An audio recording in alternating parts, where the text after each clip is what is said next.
Welcome to AFA Highlights, brought to you by AFA Hub. This podcast is your window into the creative journeys of our talented students and alumni, featuring their remarkable work and inspiring stories.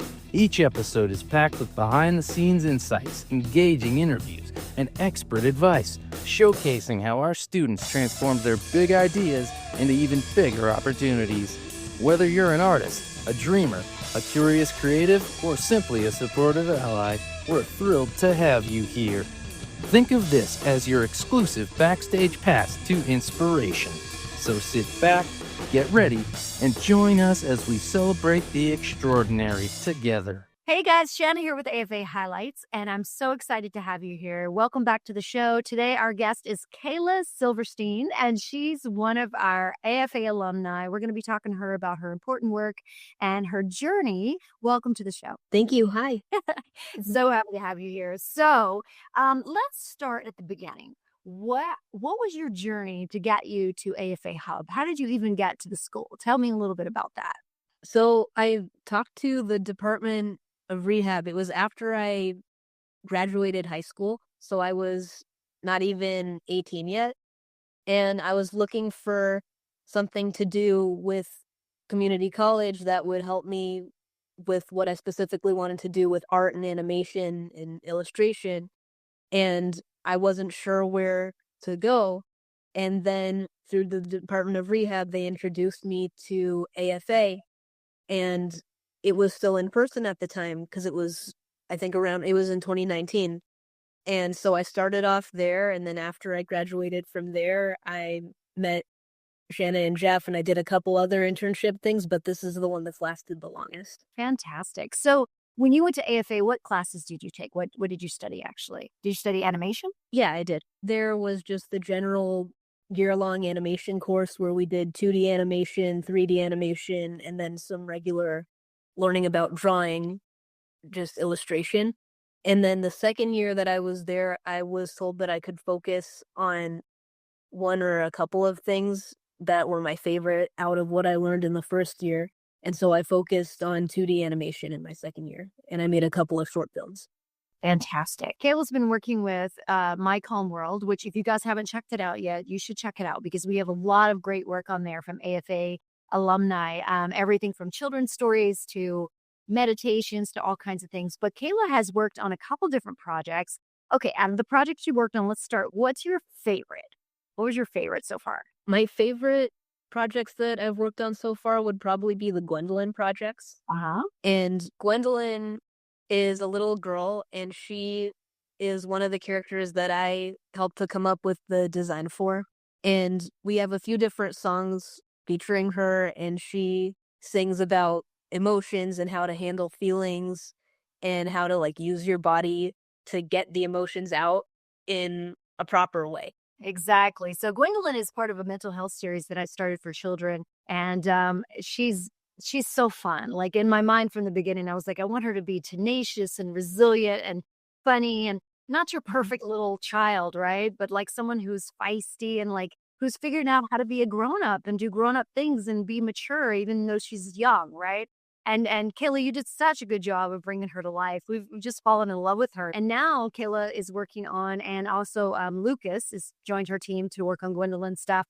We're working on a full brand new album with a whole bunch of new Gwendolyn songs. So if you guys haven't checked out Gwendolyn, check her out because she does songs all about mental health, everything ranging from how to deal with anxiety to self-love, to self-monitoring and calming yourself down, to being in your space and feeling comfortable with where you are and who you are. So she talks about a lot of things that we all kind of can learn from. And she's just this spicy little character. And Kayla's done an incredible job of bringing her to life, and we're so excited about that. And so another series that you did that I'm really excited about and that we're hoping to turn into a hard copy book at some point is the Big Bear series. So the Big Bear series is something that started, I started with a nighttime protocol for kids, and it's called Big Bear Yawn. And it was how Big Bear puts himself to sleep. And I was able to create that character, write the little story. I actually had my best friend, Escalante Lundy, who's a recognized actor who plays Big Bear. And he voiced Big Bear and everything. And then Kayla brought Big Bear to life on the page and started working on the illustrations for him and basically created the visuals for the book. So let's talk about Big Bear. So what was your process in bringing Big Bear to life? Like, what do you like about that whole project? So I liked Big Bear because there's a lot of things I like about that one. I love drawing animals and cartoon animals especially. So that when I first heard like, oh, this is gonna be a story about a bear in pajamas getting ready for bed and brushing his teeth and everything, I was like, oh yay. And he goes in the bathtub. It's very, very cute. And then at the end he says goodnight to his family and all the baby bears. And it's just very cozy, like the atmosphere.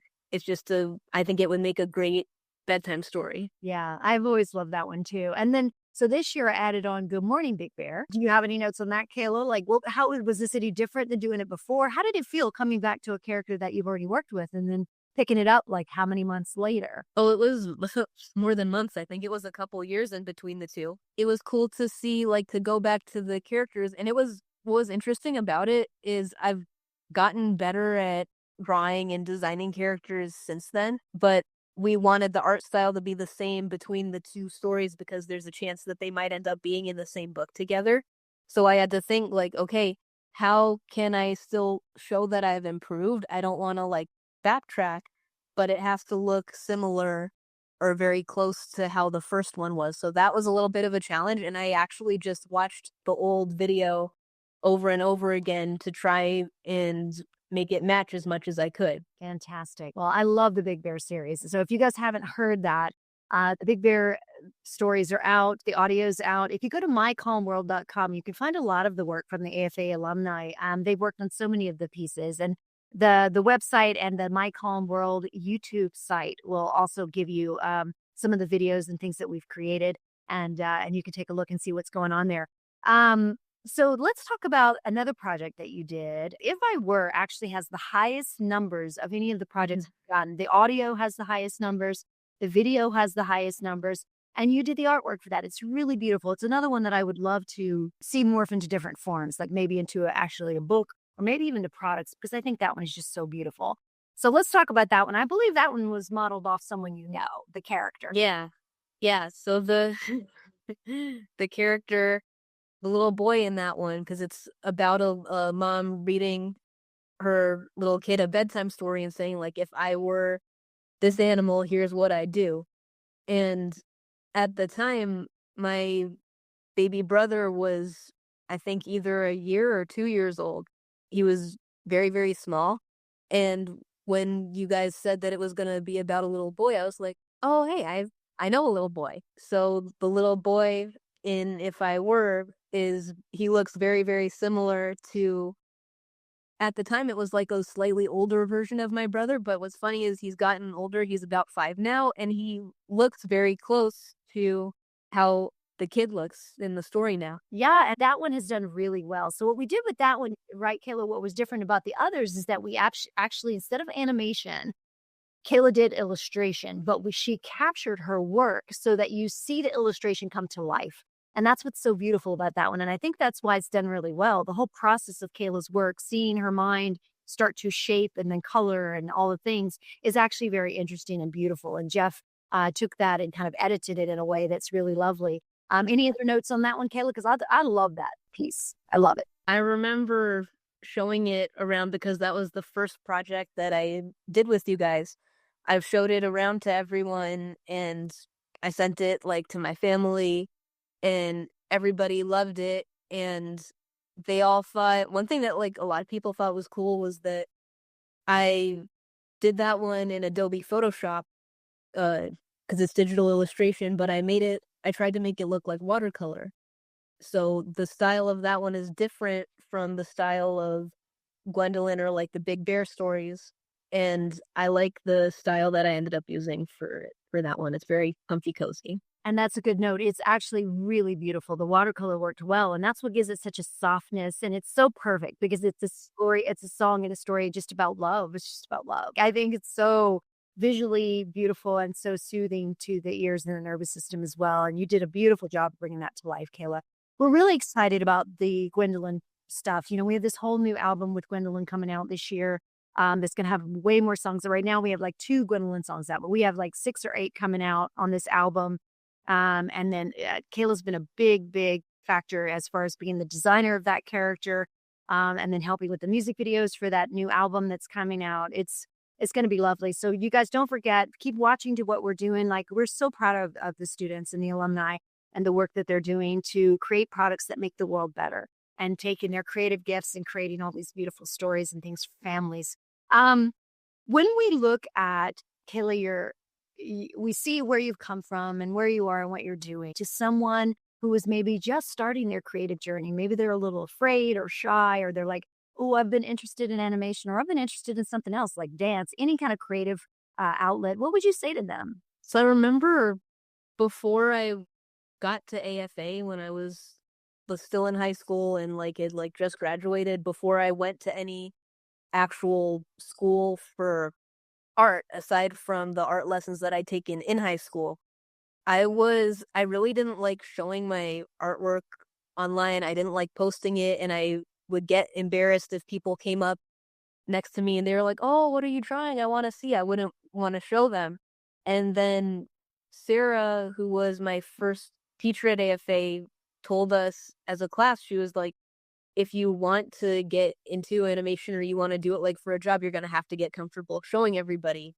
And I still remember that. I think that might have been the best piece of advice that I heard, because after that was when I started to kind of teach myself to get more comfortable sharing my artwork. Because if you don't share it with anybody, people need to be able to see it if you want to be able to work with it. Yeah. So, I mean, if it's a personal hobby, that's one thing. But if you're looking to work and not only see it, but they're going to critique it, they're going to comment on it, they're going to make notes, and it may not be anything wrong. It's just we have to understand that like work is a progress, and there's a whole team of people making decisions about something. Like somebody will catch something, or we want to add something, or we've got to change something. You know, I think having that versatility is important, when you say. And they're not critiquing you. Like when people make notes about your artwork, you don't have to take it personally. It's just fixes, usually. Yeah, and it's an important part of the process. And when you have clients, you know, it's not even about like it's not good or bad. It's all subjective. A character could be designed 100 different ways, 1,000 different ways, and all of them are fine and all of them are right. But that client or whoever you're reporting to has the right to say, no, I want to go this direction, or I want to change this color, whatever, you know, whatever. And you have to be able to adjust and take that critique. And that's a really good note, Kayla, about not taking that personal, because it's not. It's about the work, and it's about, you know, creating. You guys are actually bringing to life something that kind of lives in our head a lot of times. It's a multi-person process. Absolutely.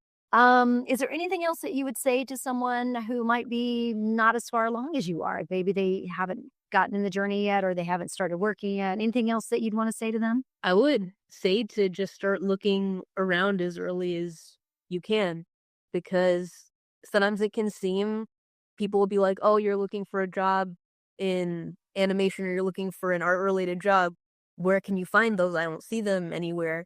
But if you look online on like Indeed or LinkedIn or any of the other websites like that, or even if you just ask around schools, a lot of times they have like internship centers and those kinds of things. And there's actually a lot more resources than it might seem like at first glance. One other thing, that a piece of advice that I got was, it doesn't always have to be like Cartoon Network or Disney or a specific animation studio, because even companies that aren't like art or animation related, they still need artists to design logos and do all of those types of things, visuals. Absolutely. And to get to the level of where you're working for a Disney or something could take a decade. You know, there's so many changes happening in the industry right now. These large companies, many of them are shifting, changing, downsizing, or going away.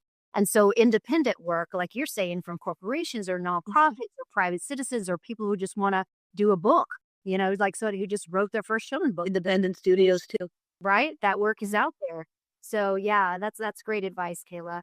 But thanks so much for being on the show. Thanks everybody for being here. Kayla Silverstein. You look for her work on mycalmworld.com and the My Calm World YouTube channel. She's done some incredible work, and there'll be a lot more coming out this year from Kayla. We're so excited to have her on board for a little bit longer. And yeah, thank you for everything you've done, Kayla. You've done a beautiful job of bringing some amazing characters to life. Thank you so much. Thank you for being here. Thanks, everybody. Come back again for another episode of AFA Highlights, where you can hear more about what AFA alumni are doing to make the world more creative and more beautiful. Have a good day, everybody. Bye. Thank you for tuning in to this episode of AFA Highlights. We hope today's stories brightened your day and inspired you to connect more closely with AFA Hub. Every time you listen, like, follow, or subscribe to our student projects, you're helping to pave the way for their future success. If you're ready to unleash your creativity, remember that AFA Hub dives deep into the exciting worlds of animation, film, game design, and visual effects. We're more than a school. We're a launch pad for passionate creators ready to shape the future. With hands-on learning, live classes, and a supportive online community, AFA Hub turns raw talent into rewarding careers. Visit our website to learn more. Share this episode with someone who would enjoy it, and don't forget to subscribe to our channel to get notified about new episodes. We'll be back soon with a new episode. Thank you for listening.